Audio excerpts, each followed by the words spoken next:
여의도 빅뉴스 시간입니다. 오늘은 4.15 총선 이후 국회 상황을 전망해 보도록 하겠습니다. 국회 여야 반장들 송주영, 서정표 기자 나와 있습니다. 어서 오십시오. 이번 총선 최대 관전 포인트 가운데 하나가 향후 대권 잠룡들의 운명이 아닐까 싶습니다. 먼저 여당 반장에게 여당에 대해서 물어보죠. 네, 아무래도 정치 1번지 종로에 출마한 이낙연 후보의 행보가 가장 관심일 텐데요. 이 후보가 승리한다면 여권에서 명실상부한 대선 주자로 우뚝 서게 됩니다. 네. 그동안 여론조사에서 이 후보는 차기 대선 주자 1위를 기록을 해왔는데 미니 총선으로 불리는 종로에서 그 영향력을 입증했다는 점에서 상당한 의미가 있습니다. 네. 게다가 이 후보는 이번 총선에서 자신의 지역구인 종로 외에 전국을 다니면서 후보들 지원 유세를 했는데요. 이 도움을 준 품앗이를 계기로 대선 경선 때 대선을 치르기 상당히 좋은 환경을 만든 것으로 해석할 수 있습니다. 네. 근데 뭐 대선 후보들, 그 야당하고가 아니라 내부에서 또 경선을 해야 한다는 얘기도 많이 있습니다. 네, 일단 민주당 후보로 선택이 돼야 이제 대선으로 그러니까요. 갈 수 있으니까요. 민주당은 내년 10월에서 11월쯤 이제 대선 경선을 치릅니다. 이때 중요한 건 당원 등 조직 관리인데요. 아시겠지만 이 후보는 문재인 대통령 초대 총리를 하기는 했지만 엄밀히 말하면 DJ계입니다. 네. 네, 그러니까 친문 핵심이 아니란 얘긴데요. 민주당 내 최대 계파인 친문이 아니란 점은 대선으로 가는 길목에 있는 경선에서 최대 걸림돌이 될 수 있습니다. 그런데 이번 총선에서 선거를 많이 도와준 후보들이 있기 때문에 우군을 많이 확보했다는 차원에서는 긍정적인 요소라고 볼 수 있습니다. 왜냐하면 의원들은 국회의원 선거를 준비하는 과정에서 조직 관리를 하는데 이 조직들이 대선 경선에서 어디로 흐를지 상당히 중요합니다. 네. 안철수 대표 등이 본인 선거를 출마하지는 않으면서 선거운동을 적극적으로 나서는 이유도 내 사람 만들기의 일환으로 해석할 수 있습니다. 이번에 출마한 잠룡들의 생환 여부도 참 중요하지 않습니까? 이 보면은 이번 선거 결과에 따라서 앞으로 인생이 완전히 바뀔 것 같은 후보들이 꽤 많아요. 네, 민주당에서는 특히 김부겸, 김두관 후보를 예를 들 수 있는데요. 먼저 김부겸 후보 지역구 보수 1번지로 불리는 대구 수성 갑입니다. 지난 20대 총선에서는 31년 만에 이곳에 그 범진보 깃발을 꽂았는데요. 이번에도 주호영 미래통합당 후보를 이긴다면 지역 갈등, 지역주의 타파의 상징성을 더 갖게 되고 그러면서 동시에 통합의 리더십으로 여당에서 차기 대선 주자로서 더 힘을 받을 것으로 보입니다. 그럴 것 같은데 하지만 지금까지 우선 출구조사에서는 2위로 나왔습니다. 김두관 후보는 지역구를 경기 김포갑에서 경남 양산을로 옮겼죠? 네, 부산, 경남, 울산, 이른바 낙동강 벨트를 사수하라는 그 당의 요청을 받고 지역구를 옮겼습니다. 김두관 후보는 지난 2012년 18대 대선 때 대선 경선에 나갔던 적이 있습니다. 네. 당시 문재인 당시 후보와 경쟁을 했었고 경선에서 졌는데요. 여전히 대선의 꿈을 갖고 있습니다. 재보선으로 당시 대선에 출마하면서 경남지사 자리를 놓고 나갔는데 재보선 때 이 자리를 당시 새누리당에 빼앗겨서 김두관 맞아요. 네. 김두관 후보에게는 이제 마음의 그 부채 의식이 좀 있습니다. 그런데 이번에 양산을 가는 걸 이제 수용을 하면서 이제 마음의 짐을 좀 덜었는데요. 이번 총선에서 이긴다면은 더욱 더 나을 거 없이 이제 그러니까 보수 텃밭에서의 그 대선 후보로 자리를 좀 자리매김하게 되고요. 또 혹시 지더라도 경남의 맹주로서 다시 한번 자리를 지킬 수 있기 때문에 크게 나쁜 선택은 아니라고 볼 수 있습니다. 어차피 또 당에서 옮겨달라고 그래서 옮겨간 거니까요. 당내 역학 구도는 어떻게 될까요? 네, 일단 당에서 이 민주당이 단독 과반을 하느냐, 원내 일당을 유지하느냐, 그리고 원내 일당을 놓치느냐에 따라서 조금씩 다를 텐데요. 단독 과반을 하거나 원내 일당을 할 경우에는 친문 진영의 입지가 더 탄탄해질 것으로 보입니다. 이 얘기는 무슨 얘기냐면 5월에 차기 원내대표 선거가 있고 8월에 당대표 선거가 있습니다. 네. 대선뿐 아니라 이 두 선거에서도 이른바 문심 잡기 경쟁이 치열해질 거란 얘기고요. 만약에 제1당 탈환에 실패를 한다면 곧바로 비대위 체제로 전환을 할 것이고 이번 총선을 진두지휘했던 그 친문 진영의 입김은 좀 줄어들 것으로 보입니다. 예, 통합당으로 좀 얘기를 넘겨보죠. 네. 사실 종로는 황교안 대표가 지는 건 사실 예상이 됐었습니다. 얼마나 그 차이를 좁히느냐가 관건이었거든요. 향후 어떻게 전망을 하십니까? 네, 통합당은 변수가 일단 많습니다. 네. 황교안 대표가 종로에서 이기면 모든 게 수월해집니다. 그런데 지게 됐을 때가 문제인데요. 네. 바로 우리가 맞닥뜨릴 수 있는 상황은 당내 권력 투쟁이 시작이 됩니다. 네. 전문가 얘기 들어보시겠습니다.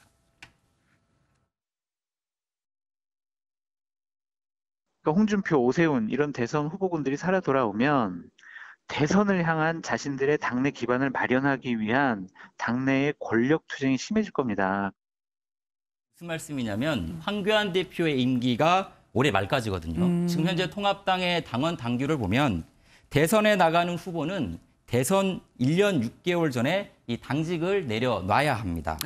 대선이 2022년 3월이니까 올해 10월에는 당대표가 누가 됐든 간에 이 당대표직을 내려놔야 되는 것이죠. 끝까지 가지 못하는군요. 네, 그래서 중요한 게 바로 당대표 다음 실세인 이 원내대표가 중요합니다. 예. 원내대표가 당대표 계파가 아니면 대선까지 당을 이끌어갈 수 있는 당권을 쥐어잡을 수가 없는 겁니다.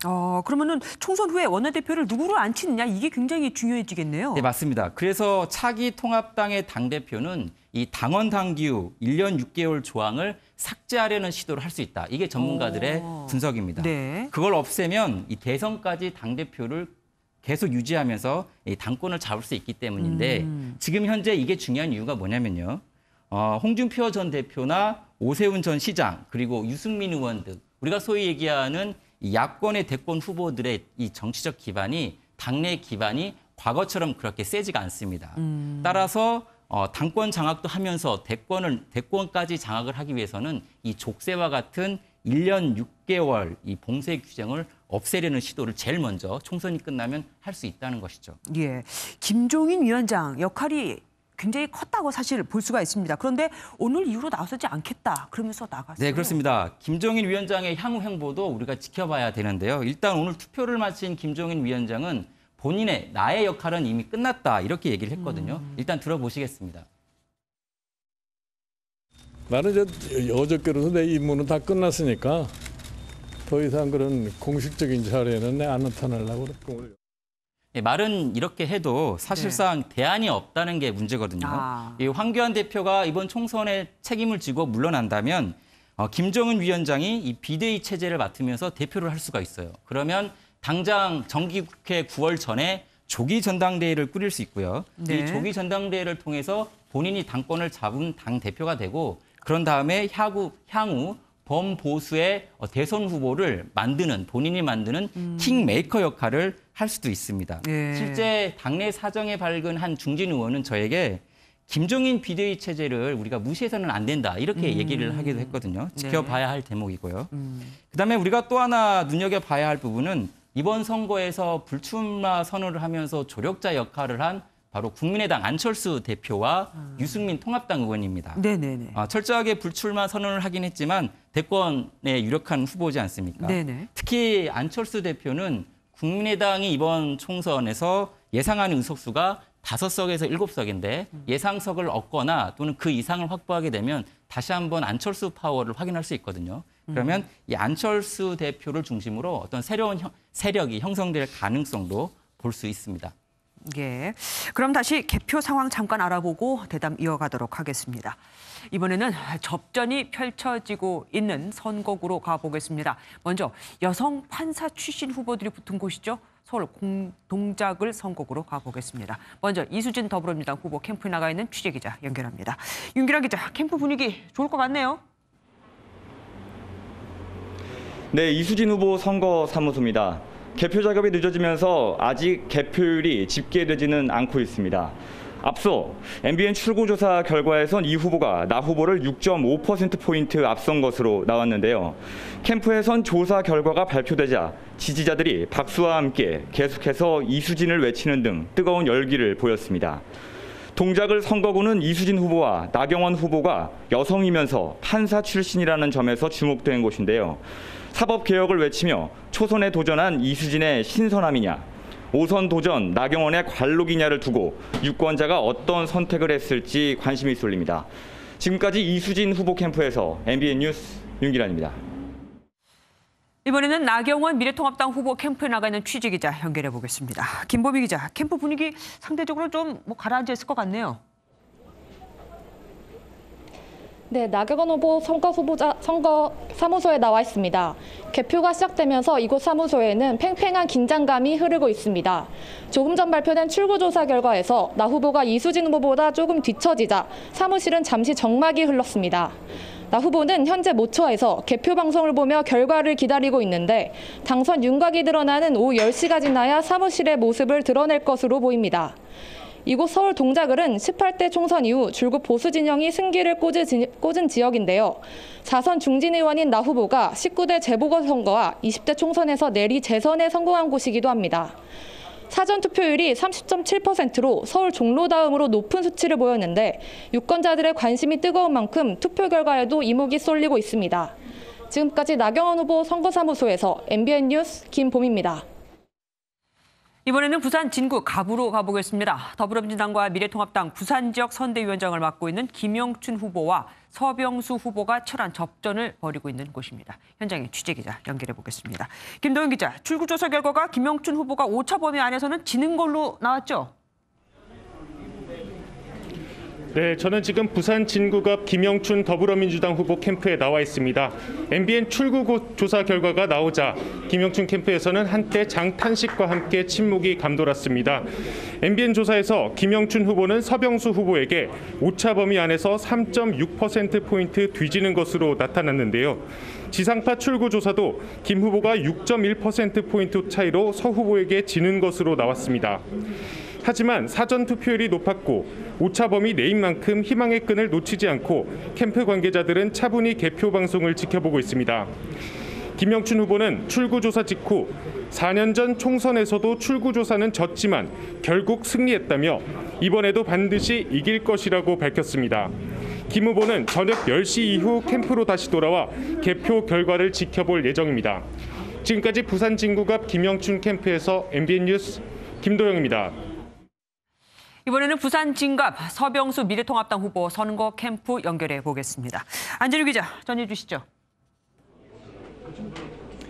네, 부산 진갑 서병수 미래통합당 후보 선거 캠프에 나와 있습니다.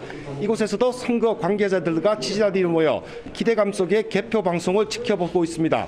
앞서 보신 것처럼 MBN ARS 출구조사에서 서병수 후보가 김영춘 후보를 오차 범위 내지만 3.6%포인트 앞서는 것으로 나왔습니다.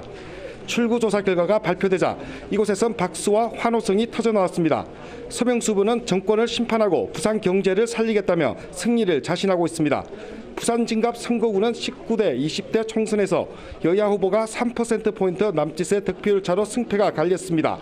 그런 만큼 서 후보 측은 출구조사에서 다소 앞서긴 했지만 안심할 수 없다며 개표 방송을 신중히 지켜보고 있습니다.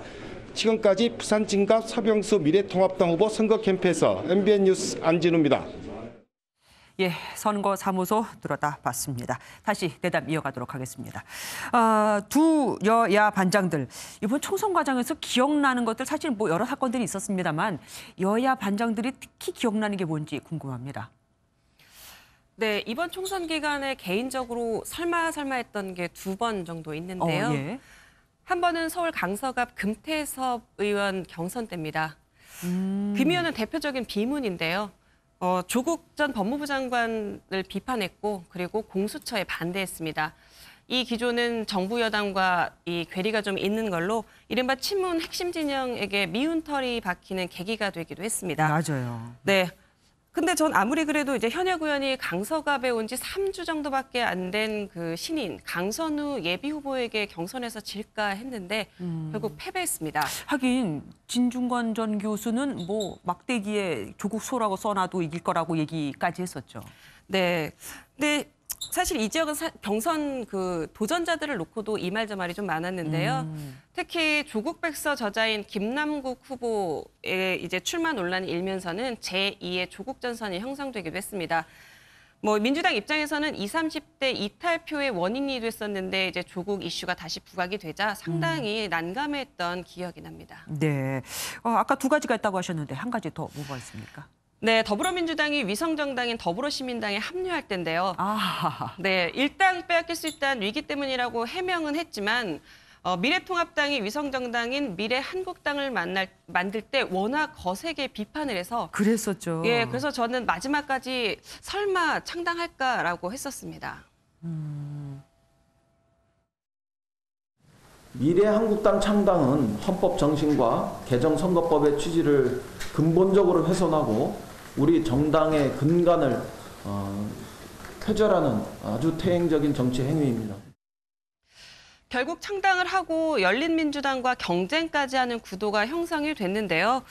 처음에는 두 정당이 전략적인 제휴를 하는가 싶더니 비례정당 의석을 놓고 이제 제로섬 게임이 본격적으로 시작되자 좀 얼굴을 붉히기도 했습니다. 영원한 적도 친구도 없는 거죠. 그렇죠. 최근에는 열린민주당 정봉주 전 의원이 민주당 지지층을 향해서 욕설을 퍼붓기도 했다가 사과를 하는 해프닝도 있었는데 상당히 불편한 모습이 전개가 됐었죠. 이런 모습을 본 범진보 진영의 표심이 어떻게 흐를지도 큰 관심입니다.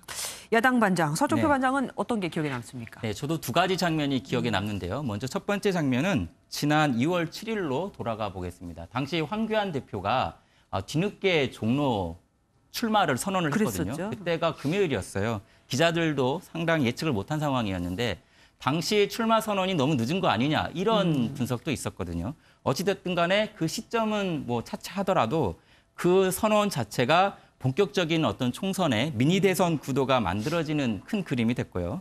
그리고 당내에서는 지는 싸움에 왜 들어가느냐. 그리고 민주당 프레임에 우리가 말려든 거 아니냐. 이런 당내 비판이 있었거든요. 그의가 제일 많았죠. 네, 그렇습니다. 그러나 어찌됐든 간에 출마 선언이 본격적인 큰 관심을 받은 건 분명한 사실이어서 예. 첫 번째 장면으로 뽑았습니다. 이 두 번째는요? 네, 또 다른 장면은 바로 어제 나온 장면입니다. 김종인 위원장이 울먹인 장면인데요. 김종인 위원장의 별명이 바로 여의도 차르입니다. 워낙 강력한 리더십 때문에 피 한 방울 안 날 것 같다 해서 차르인데 최근 들어서 이 감정에 북받친 그런 표정과 언사들을 많이 했거든요. 유세 마지막 날인 어제 이 황교안 대표 지지를 하면서 결국 눈물을 보였습니다. 보시겠습니다.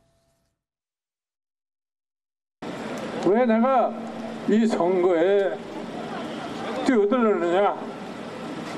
이 나라의 장래가 너무나 한심해 보이는 겁니다.